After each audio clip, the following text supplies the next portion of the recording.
No digo que no haya oportunidad en D2C, porque la desintermediación pues irá creciendo en algún momento y Internet, canales digitales lo facilitarán, pero sí que hay mucha oportunidad, sobre todo en un sector ultra regulado como el sector seguros, en el canal más B2B2C, donde los intermediarios están ahí por algo. Bienvenidos al podcast Historias Aseguradas, el espacio donde exploramos las temáticas más candentes del sector asegurador en España. Soy Martín, CEO de Folium, y en cada episodio junto a expertos y profesionales del sector analizamos su actualidad y visión de futuro. Si eres un profesional del sector asegurador, te invitamos a seguir escuchando para descubrir las historias y tendencias más relevantes. Comencemos. Hola a todos, bienvenidos a un nuevo episodio de Historias Aseguradas. Estoy esta vez con Javier Sánchez, principal en Mundi Ventures, un fondo dedicado a inversiones fundamentalmente en Insurtech. Javier, ¿qué tal? Muy buenas. Muy buenas, Martín. Un placer. Llevo ya tiempo escuchando vuestros podcasts. Es un placer poder participar y aportar mi granito de arena. Un placer. Nosotros ya nos conocemos desde hace bastante tiempo. Creo que coincidimos en un evento ya por 2022. Desde entonces, obviamente, hemos seguido más o menos conectados, ya que trabajamos los dos en cómo modernizar o cómo impulsar desde la tecnología el sector asegurador. Así que me parece buenísimo que hayamos capitalizado esta conversación. Totalmente. Para romper un poquito el hielo, si te parece, contanos cómo diste con el sector asegurador, cuál es tu rol actual en Mundi Ventures y cómo ha sido esta carrera que has venido teniendo. Fenomenal. Yo creo que como la mayoría, ¿no?, que acaba en el sector, llegué de rebote. Yo soy ingeniero, estudié mi grado y mi máster en ingeniería aquí en España, pero también estuve un año luego en Estados Unidos, donde vi realmente lo que era ser ingeniero, ¿no?, de manera más práctica, por decirlo así, ¿no? Después de estar, bueno, un año en Chicago, me di cuenta que no quería trabajar como ingeniero. Entonces, durante el máster en ingeniería, que lo complementé con un máster en business, empecé a leer sobre startups, en particular sobre fintech. Estoy hablando sobre 2016, 2017, justo un poco el boom de las grandes fintech, Klarna, Revolut, Stripe, todas estas. Y algo leí que Insurtech era una rama dentro de fintech, alguna había, pero pocas, ¿no? Así que durante ese último año, mientras terminaba mi máster, vi la oportunidad de hacer un trabajo de fin de máster en Generali aquí en España sobre Insurtech. Algo había leído, ¿no?, que decía que tenía que ver con fintech, pero la verdad que yo lo que estaba buscando en ese momento eran unas prácticas que me permitiesen hacer mi TFM y poder ganar algo de dinero a la vez. Pero la verdad que, como decía, que entrar así de rebote en un sector que te atrapa, cada uno por sus razones, ya sea la estabilidad, la robustez del sector, al final es un sector potente en las grandes economías más desarrolladas, suele suponer un 7-10% de Producto Interior Bruto, sin contar encima todas esas industrias adyacentes que desde los reparadores, peritos, abogados, hospitales, que además muchas veces, ¿no?, se alimentan también del sector seguros. Me atrapó. Estuve con un poco más de un año con Generali, con el equipo de estrategia e innovación. Aprendí un montón sobre cómo funciona el sector, terminología, las bases, ¿no?, de cómo ganar dinero a la industria, y sobre todo aprendí todas las oportunidades que hay. Y eso sobre todo lo que me enamoró. Después de un poco más de un año en Generali y con ganas de aprender, quería quizá hacer algo más en un entorno más dinámico, entonces me cambié a consultoría. Es un poco el lado más oscuro, pero que también necesario. Estuve trabajando en Strategy aquí es la marca de estrategia de PwC bueno, en todo el mundo, pero aquí en concreto en el equipo de servicios financieros en España. Por suerte o mala suerte, PwC auditaba la mayoría de los bancos en España, entonces acabé haciendo todos mis proyectos en el sector seguros, tanto con aseguradoras nacionales, aseguradoras internacionales, brokers. Así que después de 5 años ya estaba un poco especializado o attached, ¿no?, al sector, y muy contento, la verdad. Pero después bueno, ya hace casi 3 años, que cuando a principios de 2022, cuando Mundi me llamó para unirme al equipo de inversión, para trabajar de la mano con startups que estén realmente creando un impacto en el sector, intentando cambiar el sector, no pude decir que no. Llevo ya, pues voy a hacer ahora 3 años en Mundi Ventures, en el equipo de inversión, con la particularidad que nosotros trabajamos muy de la mano con nuestros inversores. Entonces también sigo con ese rol casi consultor, ¿no?, pero consultor casi de startups, intentando crear un ecosistema de win-win-win para todos. Obviamente nosotros, como compañía gestora, que somos un venture capital, fondo de inversión, y lo que nos mueve también es poder dar retornos a nuestros inversores, pero obviamente crear ecosistema con las startups, poder hacer ese link con el mercado que traemos de nuestro lado, que son nuestros inversores, y obviamente para nuestros inversores que puedan transformarse, crecer y seguir cambiando, porque en un mercado ultra regulado como el sector seguros creo que es necesario la colaboración. Excelente, no, clarísimo. Una evolución que, si bien has estado en distintos lugares, tanto en la compañía como en la consultora y ahora desde el lugar de la inversión, el gran hilo conductor ha sido el sector asegurador, así que es una interesante historia también desde ese lado. Vayamos un poquito ahora a Mundi Ventures. Rápidamente definí que es un fondo de inversión, en este caso Venture Capital, y un poco el trasfondo de por qué está bastante conectado con el sector asegurador, más allá de su tesis de inversión, a nivel de los inversores claramente tiene mucho que ver. Fenomenal. Básicamente y muy alto nivel, nosotros somos un fondo de inversión, como puede ser un fondo de real estate, un fondo de private equity que coge dineros de inversores, nuestros LPs, que depositan la confianza en nosotros para que nosotros invirtamos en startups, ¿no? Que es otro tipo de compañías que pueden dar retornos. Obviamente, la traducción de venture capital es capital riesgo, es un sector que asume mucho riesgo, pero es un sector que es necesario. Y creo que es necesario en cualquier economía que apuestes por la tecnología, porque si no, no hay forma de transformar lo que se está haciendo en la sociedad. Más en concreto, el cómo lo estamos haciendo en Mundi Ventures. Al final, como decía, somos una gestora de fondos de Venture Capital. Actualmente tenemos 5 fondos bajo gestión en 3 verticales diferentes. Rápidamente, uno que llamamos Spanish Diaspora, B2B, Deep Tech, SaaS, en startups que estuviesen fundadas por españoles fuera de España o en España o internacionales que estuviesen en España. Ese concepto de país sin ideología política ni nada, sino intentar retener el talento en España en ese momento. El segundo vertical y por el que más somos conocidos es el vertical de Insurtech. Tenemos 2 fondos que actualmente llamamos fondos globales, aunque es verdad que nuestro foco por dónde estamos y por el tipo de inversor que tenemos es principalmente Europa, aunque hemos invertido tanto en Estados Unidos, en Asia, en Latinoamérica, por todo el mundo, y invertimos en tecnologías no solo que vendan seguros, porque al final parece que es un sector muy pequeño, sino cómo otros sectores adyacentes, como decíamos antes, pueden de alguna forma impactar en el sector seguros, ya sea desde HealthTech, FinTech, obviamente PropTech, Mobility, Climate Tech, hay muchos sectores que son muy necesarios para estos seguros. Y un último fondo que también lanzamos en 2022-2023, que es un vertical nuevo, que es en Retail Tech, con esa misma dinámica de tener corporates como el PIS que puedan invertir en nosotros para también no solo sacar un retorno financiero, que es al final lo que nosotros intentamos, pero también ese retorno estratégico que también es muy valioso para ellos. Perfecto. Para poder aclarar un poco, cuando hablan de 5 fondos es que levantan capital de otros inversores en un fondo que tiene X magnitud y tiene X tesis por detrás de inversión.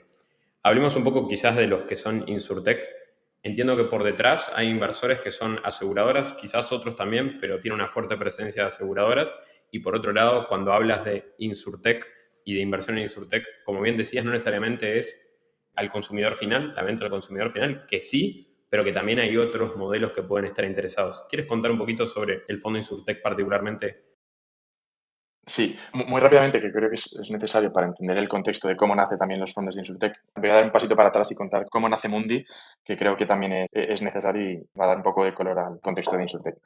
Nace con Javier Santiso, ¿vale? Que es el CEO y founder de Mundi. Él es de padres españoles y que emigraron a Francia, o sea, medio francés español. Trabajó en BBVA, Telefónica, montando lo que hoy en día conocemos como Wayra. Fue el directivo más joven de la OECD. La verdad que un crack y siempre estuvo muy ligado a lo que era emerging markets, ¿no? Principalmente en LATAM, de hecho.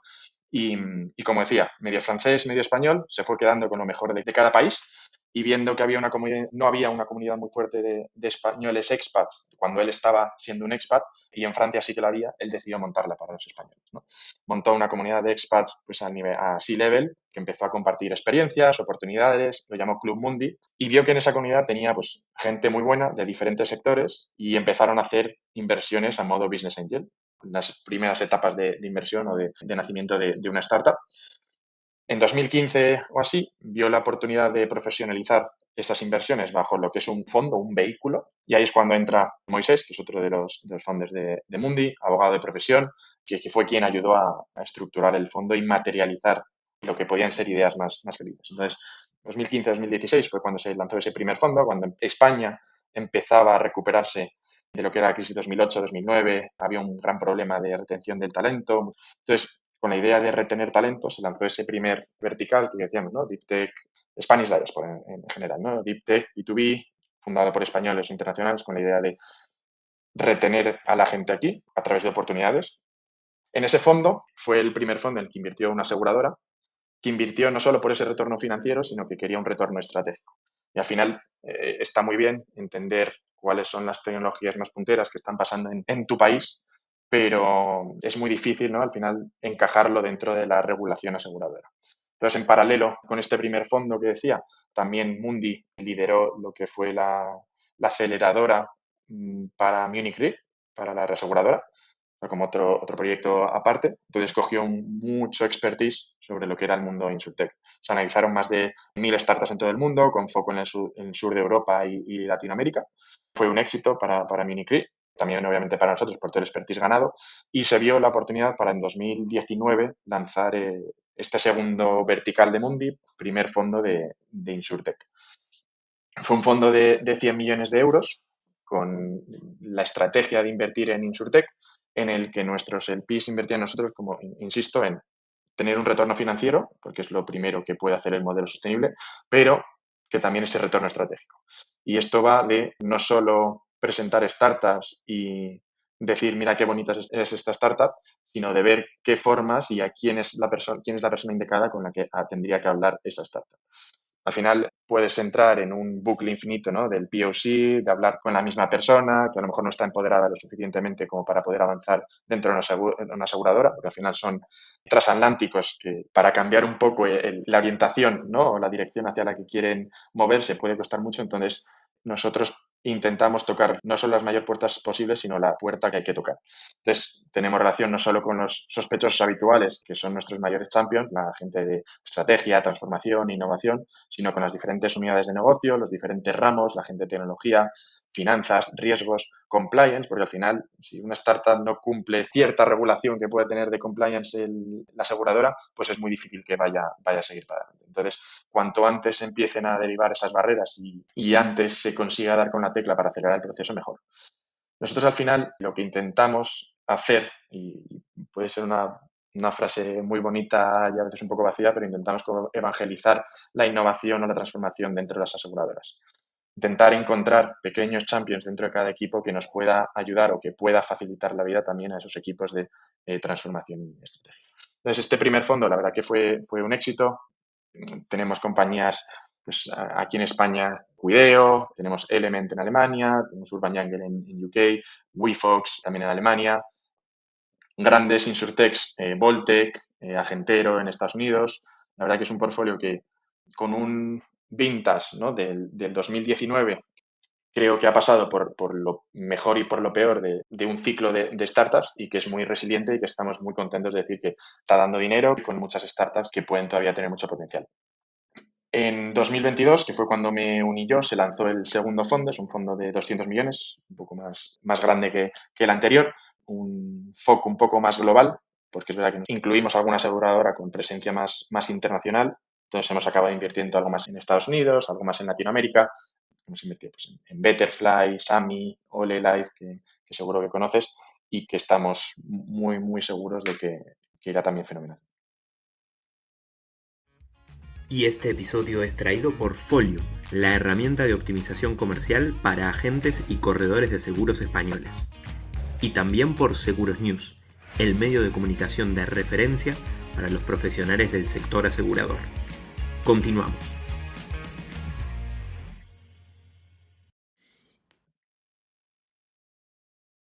Está buenísima la historia, no la conocía, me parece genial y sobre todo lo rápido. Ahora nosotros estamos en etapa de levantamiento de capital y no hay fondo con el que hable, ya sea de España o de Latinoamérica, que cuando sabe que somos una InsurTech, que me diga, ¿has hablado con Mundi? Y yo tipo, sí, vamos a llegar a ellos, estamos en un paso antes, pero creo que ese posicionamiento intrafondo incluso, que en cierta medida son colegas pero competidores, creo que es un posicionamiento que habla lo rápido que se han movido, lo rápido que han crecido y haber también verticalizado, por más que, como me dices, tienen otras verticales, seguramente haya ayudado a ese posicionamiento.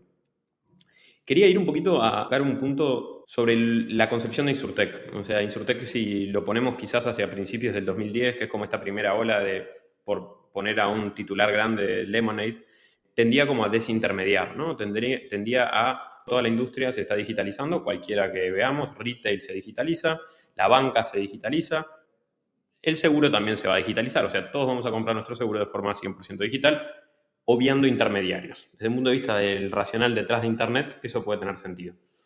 Hoy por hoy, muchas de estas direct to consumer, o sea, D2C, compañías InsurTech, también terminaron utilizando los canales tradicionales de distribución, agentes y corredores, para poder distribuir sus propios productos. ¿Qué ha cambiado desde entonces? ¿Por qué es que esta predominancia no es tan efectiva? Si miramos incluso los números de Prima, mantiene la dominancia del canal tradicional. ¿Qué postura tienen desde Mundi, o bueno, tú como persona, de por qué esto no ha sucedido? ¿Por qué no se ha desintermediado a pesar de la amplia digitalización que todos vivimos? Yo creo que, por dar la respuesta rápida y luego desarrollarlo un poco, yo creo que se murió un poco de éxito. Fueron un cúmulo de casuísticas en ese momento, ¿no? Que se dieron en el sector. Hablabas de Lemonade, pero vamos, todas las Metromile, Root, todas las que luego Insurtech 1.0, ¿no? Que conocemos bien, que luego hicieron la IPO y que trajeron muchas cosas buenas, pero a lo mejor también acompañaron alguna cosa mala y penalizaron a las que venían después por algunas cosas que se habían hecho. No digo que ellos lo hiciesen mal, sino obviamente que nada que decir a lo que han construido, sino en la manera más fundamental del seguro. Al final estábamos, por dar ese contexto, estábamos en un momento donde, pues eso, 2019, 2020, en un momento de tipos de intereses bajos, capital muy barato, el objetivo de cualquier startup que nacía en Silicon Valley, Estados Unidos, era crecer a toda costa, no importaba cuánto dinero pudieses estar perdiendo, porque podías levantar dinero de manera rápida, porque había un capital barato. Y se juntó con esa parte más fundamental del seguro, que al final no estás vendiendo lapiceros, estás aceptando un riesgo a un precio, o sea, al final un producto financiero donde las pérdidas pueden ser mayores que tu beneficio si ese riesgo no lo controlas bien. Yo creo que es un poco ese conjunto de cosas, ¿no? De que también, un poco entonando el mea culpa desde el punto de vista inversor, se forzaba a las startups a decir, oye, tienes que crecer, tienes que crecer, tienes que crecer, me da igual que estés perdiendo dinero, ya levantaremos más tarde, pero justo en 2022, cuando se empezaron a subir los tipos, el capital era cada vez más caro, la película cambió por completo.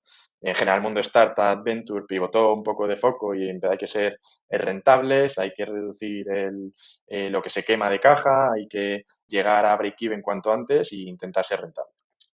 Cambió eso, ¿no? Ese concepto, ¿no? De que la forma rápida de crecer era a través de D2C, porque tenías capital que te permitía gastar en marketing sin preocuparte del cuánto te costaba y sin preocuparte del tipo de riesgo que aceptabas, pero cuando el capital era más caro y tenías que ser rentable y tenías unos loss ratios por encima del 200% que nos hemos visto en alguna de estas, no lo sostienes con ningún tipo de crecimiento.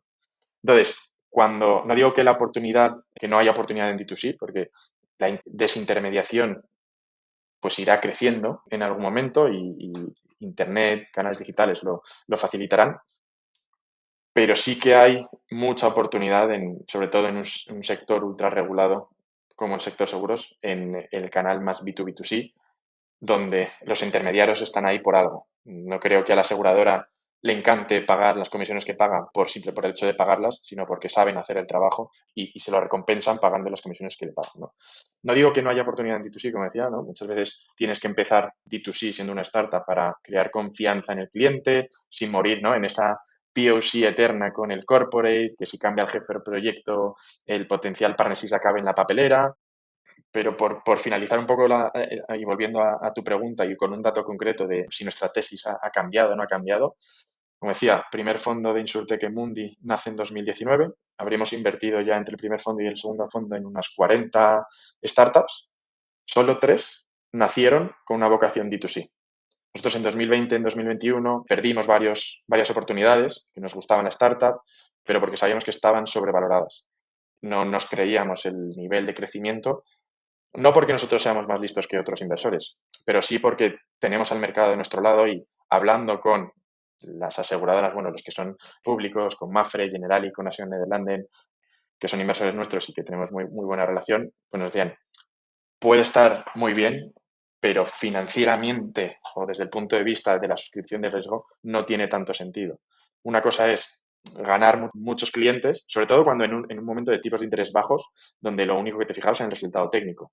Ahora que los tipos de interés están más altos, pues el resultado técnico a lo mejor lo puedes maquillar un poco con un resultado financiero bueno, donde si estás invirtiendo gran parte de las reservas a un tipo de interés del 6, 5, 6, 7% que te pueden dar, obviamente puedes hacer dinero si eres asegurador. Claro, está buenísimo la perspectiva. No significa que los modelos de venta directa digitales ahora los tengamos que enterrar, porque muchos se enterraron quizás más por la coyuntura y por esta modalidad de crecimiento a cualquier costo, sin priorizar el resultado técnico. Ahora bien, obviamente hay aprendizajes de ello. Eso también le dio relevancia a la distribución tradicional.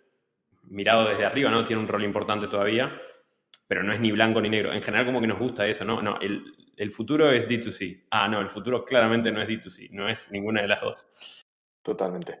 Y puntualmente de la distribución tradicional, que tanto en España como en Latinoamérica, que entiendo que también lo miras mucho, es el principal canal de distribución y se ha mantenido bastante firme. ¿Qué posición tienen al respecto como fondo? ¿Lo miran? ¿Creen que hay un futuro para ellos? ¿En realidad piensan que con el tiempo tiende a desintermediarse? O sea, yo creo que tienen que pasar muchos años para que se desintermedie el sector de verdad. Creo que es la distribución tradicional que llamamos, creo que sí, que todavía está anticuada, pero que es necesaria. Yo creo que necesita una renovación tanto de personas como de capacidades.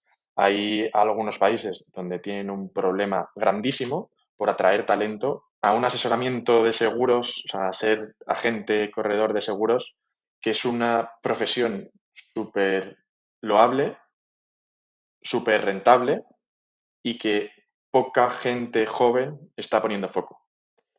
Y luego porque principalmente puede ser un poco es la pescadilla que se come la cola, porque yo creo que no está capacitada todavía, o todavía hay países donde no se ha capacitado suficiente a la distribución tradicional como para poder ser más ágiles.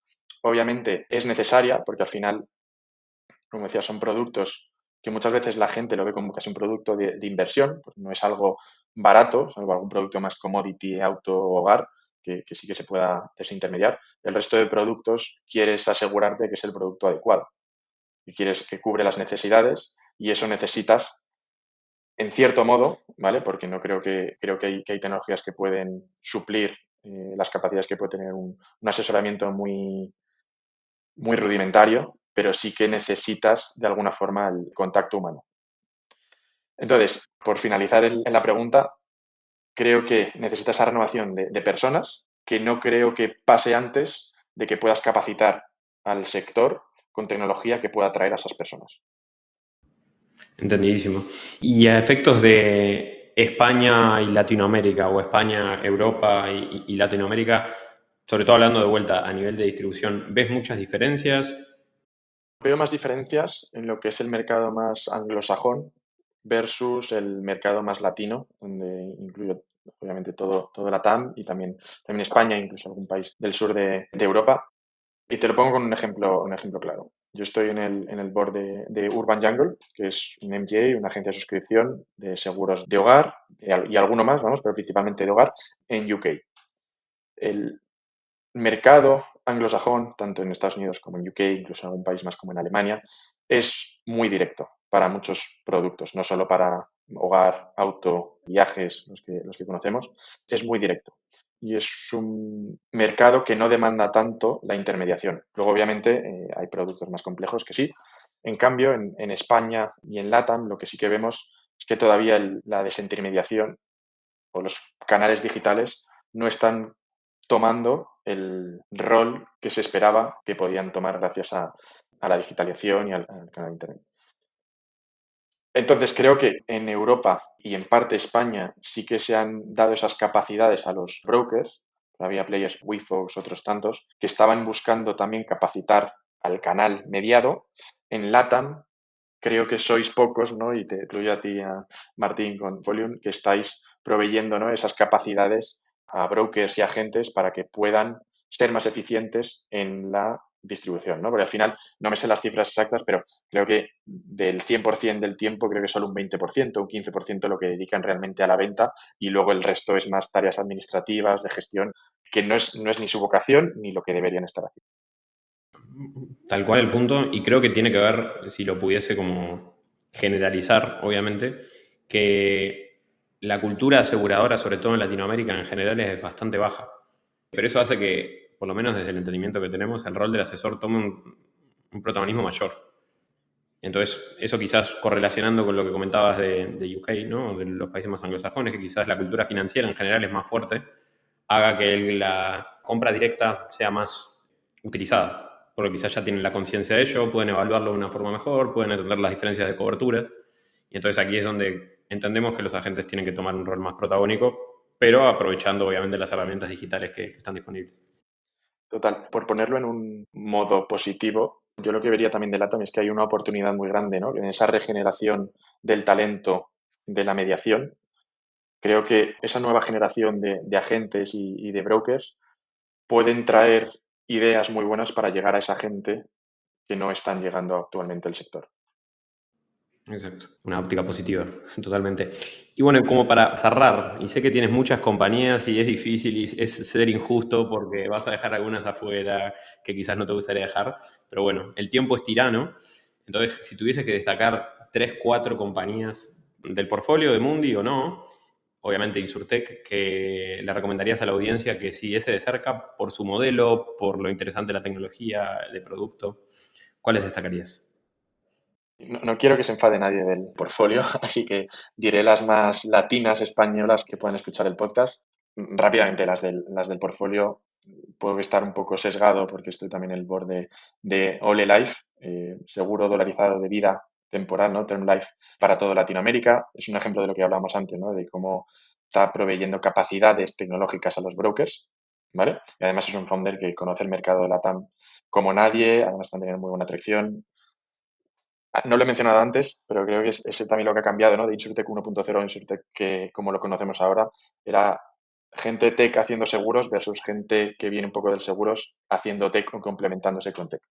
Luego, obviamente, que también del portfolio tenemos Raincoat, seguros paramétricos para riesgos climáticos, Kinsu, está en México, aunque ya está haciendo alguna cosilla en Brasil y Colombia, Sami en Brasil, Betterfly en Chile, Life5 aquí en España, y hay muchas más en general, pero puramente Insurtech, yo creo que esas 100% hay que echarles un ojo.